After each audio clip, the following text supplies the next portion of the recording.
Welcome back to our channel. तो जैसा कि हमने पिछले एपिसोड में देखा था, हेमंत का पूरा प्लान फेल हो गया था और यहीं से नेक्स्ट एपिसोड की शुरुआत होती है, जहां किंग लू एकेडमी के टीचर ताऊ को अभी तक भी समझ नहीं आ रहा था कि आखिर डार्क डीमंस हमारी डेस्टिनी में क्या कर रहे थे। ऐसा आज से पहले तो उन्होंने कभी नहीं किया। टीचर ताऊ की ये बात सुनकर हेमंत एक पल के लिए हड़बड़ा गया था, लेकिन वो खुद को संभालते हुए टीचर ताऊ से कहता है, मुझे लगता है शायद वो लोग यहाँ पे मोस्टर्स को ढूंढने के लिए आए होंगे या फिर डार्क घोस्ट को। हेमंत की ये बात सुनकर टीचर ताऊ कहता है, हाँ शायद तुम बिल्कुल ठीक कह रहे हो, लेकिन फिर भी ये मैटर बहुत ज्यादा बड़ा है, हमें पूरी तरह से इसकी जांच करनी होगी। और ये कहकर टीचर ताऊ अपने सभी डिसेबल्स को वापस एकेडमी जाने का कहकर खुद भी वहाँ से चला गया था। तभी जैक का गॉड डियर वहाँ आकर जैक को गॉड डियर के पास ले जाता है, क्योंकि गॉड डियर अकेले में जैक के साथ कुछ बात करना चाहता था। लेकिन जैसे ही जैक गॉड डियर से मिलने के लिए उसकी केव में जाता है तो गॉड डियर ने अचानक ही जैक के ऊपर अटैक कर दिया था। इसके इम्पैक्ट की वजह से जैक उड़ता हुआ पीछे जा गिरा था, जो देखकर जैक गॉड डियर से पूछता है कि आपने यूं अचानक मुझ पे अटैक क्यों किया। जिस पे गॉड डियर जैक से कहता है, क्योंकि तुम्हारे माइंड में मुझे लेकर बहुत ही इविल थॉट्स आ रहे थे, इसलिए मैंने तुम पे अटैक करके तुम्हें फ्यूचर की वार्निंग दी है। और गॉड डियर की बातों के दौरान जैक की नजर वहाँ पे मौजूद 5 कलर फ्लावर्स और क्रिस्टल्स पे पड़ती है, जो देखकर जैक बहुत ही ज्यादा खुश हो गया था। और इस बारे में गॉड डियर को भी पता चल गया था, क्योंकि उन्होंने ऑलरेडी जैक का माइंड पढ़ लिया था, इसलिए वो जैक को उसकी 5 एलिमेंट्स की पावर दिखाने के लिए कहते हैं। गॉड डियर की ये बात सुनकर जैक वहाँ बैठकर एक एक करके अपने 5 एलिमेंट्स गॉड डियर को दिखाता है। जैक के एलिमेंट्स की पावर्स को देखकर गॉड डियर भी उससे बहुत ज्यादा इंप्रेस हो गए थे, और वो जैक से कहते हैं, मैं तुम्हें अपने ये रेयर ट्रायल्स दे सकता हूँ, पर उसके बदले में तुम्हें जल्दी इस वर्ल्ड का सबसे स्ट्रॉन्गेस्ट मैजिशियन बनकर मेरे क्लैन का गार्डियन बनाना होगा, और उसी के साथ तुम्हें मेरे साथ इक्वालिटी का कॉन्ट्रैक्ट भी करना होगा, जिसमें हम दोनों एक दूसरे को इक्वली ट्रीट करेंगे। लाइक अगर कभी तुम्हें मेरी मदद की जरूरत हुई तो मैं तुम्हारी मदद करने के लिए हाजिर हो जाऊंगा, और सेम इसी तरह जब मुझे भी तुम्हारी मदद की जरूरत हुई तो तुम्हें भी मेरी मदद के लिए आना होगा। गॉड डियर की ये बात सुनकर जैक भी कुछ सोचते हुए इसके लिए मान गया था। इसके बाद गॉड डियर ने एक फॉर्मेशन बनाते हुए खुद को जैक के साथ जोड़ दिया था, और ऐसा होते ही गॉड डियर वहाँ से गायब हो गया था। लेकिन जैक को तो अभी भी ये सब एक सपने की तरह लग रहा था। और उसके बाद जैक ने वहाँ पे रखे हुए 5 कलर फ्लावर को अपनी लोडिंग में ऑब्जर्व कर लिया था। अगले सीन में हम जैक को देखते हैं, जो अपनी एकेडमी में वापस आने के बाद सबसे पहले अपने मास्टर से मिलने के लिए जाता है, जो कि एक वेपन रिफाइनर थे। और वहाँ जाते ही जैक अपने मास्टर को बताता है कि मास्टर, मैं भी अब 4th लेवल में ब्रेक थ्रू कर गया हूँ, तो अब मैं भी आपकी तरह मैजिक वेपन्स को रिफाइन कर सकता हूँ। जैक की ये बात सुनकर जैक का मास्टर जैक को एक सोर्ड के ऊपर पैटर्न बनाने के लिए कहता है। अपने मास्टर की ये बात सुनकर जैक ने एक ही झटके में उस सोर्ड के ऊपर एक बहुत ही ज्यादा पावरफुल पैटर्न बना दिया था, जो देखकर ओल्ड मास्टर भी जैक से बहुत ज्यादा इंप्रेस हो गए थे। लेकिन जैक यहाँ पे भी नहीं रुकता, और उसने अपनी मेंटल पावर का यूज करते हुए एक डीमन कोर को भी उस सोर्ड के साथ मर्ज कर दिया था, जो देखकर तो मास्टर को अपनी आंखों पे यकीन ही नहीं हो रहा था कि क्या ये वही कमजोर लड़का है जिसे सभी लोग पिछले 3 सालों से एक यूजलेस पर्सन समझ रहे थे। लेकिन वो ओल्ड मास्टर भी बहुत ज्यादा सनकी था, इसलिए वो जैक से कहता है, ये इतनी बड़ी बात भी नहीं है, तुमने अभी सिर्फ एक 3rd लेवल के वेपन को ही रिफाइन किया है, इसलिए तुम अभी तक भी मास्टर रिफाइनर बनने के लायक नहीं हो। ओल्ड मास्टर की ये बात सुनकर जैक वहीं पे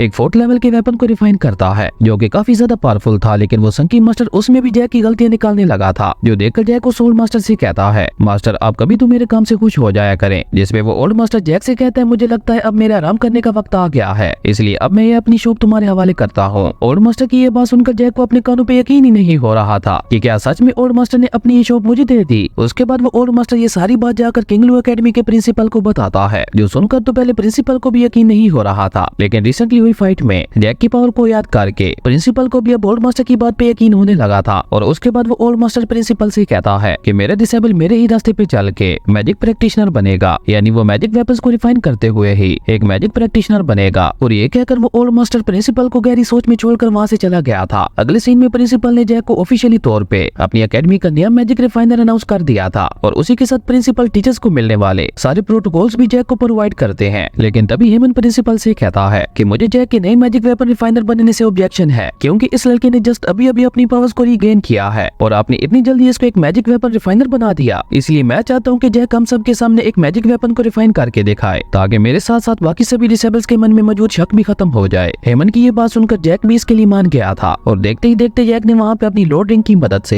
एक 5th लेवल के मैजिकल वेपन को रिफाइन कर लिया था, जो देखकर वहाँ पे टीचर्स के साथ साथ वहाँ पे सभी डिसेबल्स भी बहुत ज्यादा हैरान हो गए थे, और उन्होंने जैक को अपना नया मैजिक वेपन मास्टर भी मान लिया था। वहीं लिली और फैटी तो दोनों और भी ज्यादा खुश हो गए थे, और डीन तो जैक से इतने ज्यादा इंप्रेस हो गए थे कि उन्होंने डैन को किंग लू एकेडमी का नया फीचर बता दिया था, और उसी के साथ जैक को अभी अभी रिफाइन की हुई लेवल 5 की ड्रैगन सोर्ड भी रिवार्ड के तौर पर दे दी थी। जिसके बाद टीचर ताऊ अपने सभी डिसेबल से पूछते हैं, तो क्या अभी तुम में से किसी को जैक के मैजिकल मास्टर होने पे कोई एतराज है। जिस पे हेमंत कहता है, टीचर क्या आप हमें जैक के रिफाइन किए हुए मैजिकल वेपन की पावर को शो करवा सकते हैं। हेमंत की ये बात सुनकर जैक लिली को बुलाता है उस मैजिकल वेपन की पावर्स को ट्राई करने के लिए। वहीं लिली और जैक को इस तरह से एक दूसरे के क्लोज देखकर एकेडमी के बाकी लोग उनकी काफी ज्यादा तारीफ करने लगे थे। वहीं हेमंत और जावजिन को तो उन दोनों के ऊपर बहुत ही ज्यादा गुस्सा आ रहा था। उसके बाद लिली जैसे ही उस ड्रैगन स्वॉर्ड की पावर को एक्टिवेट करती है तो उससे एक लेवल 5 की ड्रैगन स्पिरिट रोर करते हुए बाहर आती है, जो देखकर वहाँ पे खड़े सभी लोग बहुत ही ज्यादा हैरान हो गए थे। और उन्हें सबसे ज्यादा हैरानगी तो इस बात से हो रही थी कि लिली अभी जस्ट 4th लेवल पे थी, लेकिन उसके बावजूद भी वो एक लेवल 5 के वेपन को इतनी आसानी से यूज कर पा रही थी, जिसका मतलब था कि जैक का रिफाइन किया हुआ मैजिकल वेपन किसी भी लेवल का मैजिशियन बहुत ही आसानी से यूज कर सकता था। वहीं वहाँ पे खड़े सभी स्टूडेंट्स को सबसे बड़ा झटका तब लगता है जब खुद लिली ने आगे बढ़ते हुए जाकर जैक को हक कर लिया था, जो देखकर किसी को भी अपनी आंखों पे यकीन नहीं हो रहा था, क्योंकि लिली किंगलू एकेडमी की सबसे खूबसूरत लड़की थी और हर कोई उसके साथ दोस्ती करना चाहता था। लेकिन लिली तो हमेशा से जैक को ही पसंद करती थी। वो पहले भी जैक को इसी तरह से पसंद करती थी जब जैक की पावर्स अवेकन भी नहीं हुई थी, इसलिए जैक भी कहीं न कहीं लिली को बहुत ज्यादा पसंद करता था। उसके बाद अनाउंसमेंट सेरेमनी इसी तरह से खत्म हो गई थी, जिसके बाद टीचर ताऊ हेमन और उसके चेले को 3 दिन की सजा सुनाते हैं क्योंकि उन्होंने एकेडमी के फैसले के खिलाफ आवाज उठाई थी। उसके बाद हमें रात का सीन दिखाया जाता है जहाँ प्रिंसिपल लू अपनी एकेडमी के टीचर्स के साथ आने वाले कंपटीशन के बारे में डिस्कस कर रहे थे और यहाँ पे प्रिंसिपल लू इस कंपटीशन को लेकर वाकई काफी ज्यादा सीरियस लग रहे थे, क्योंकि ये उनकी एकेडमी की इज्जत का सवाल था। इसलिए वो अपनी एकेडमी के 5 सबसे पावरफुल डिसेबल्स को लेकर डिस्कस कर रहे थे, जिनके नाम वो कंपटीशन के लिए देने वाले थे, जिनमें सबसे पहला नाम लिली का था, सेकंड पे हेमन, थर्ड पे जाओजोन और 4th पे किंगलू एकेडमी का ट्रम्प कार्ड यानी जैक था और 5th पे एक और 4th लेवल का डिसेबल था। अगले सीन में हम जैक को अपने रूम के अंदर देखते हैं जहाँ वो एक 5 कलर के क्रिस्टल को बाहर निकालते हुए कहता है, मुझे 3 ईयर कंपटीशन से पहले बहुत ज्यादा पावरफुल बनना होगा, क्योंकि इस बार मैं किसी भी हालत में अपनी किंगलू एकेडमी की खोई हुई इज्जत को वापस पा के रहूंगा। और ये कहकर जैक उस 5 कलर क्रिस्टल की पावर को रिफाइन करने लगा था, जिसकी वजह से उस क्रिस्टल से बहुत ही ज्यादा पावरफुल एनर्जी निकलकर जैक की बॉडी के अंदर जाने लगी थी। और देखते ही देखते जैक ने उस 5 कलर क्रिस्टल की पावर को पूरी तरह से अब्सॉर्ब कर लिया था। और इसी के साथ हमारा ये अमेजिंग एपिसोड यहीं पे खत्म हो गया था। अगर आपको ये वीडियो अच्छी लगी तो लाइक कर दें और अगर चैनल पे नए आए हो तो सब्सक्राइब करते जाना। तो मिलते हैं एक न्यू वीडियो में, तब तक के लिए बाय।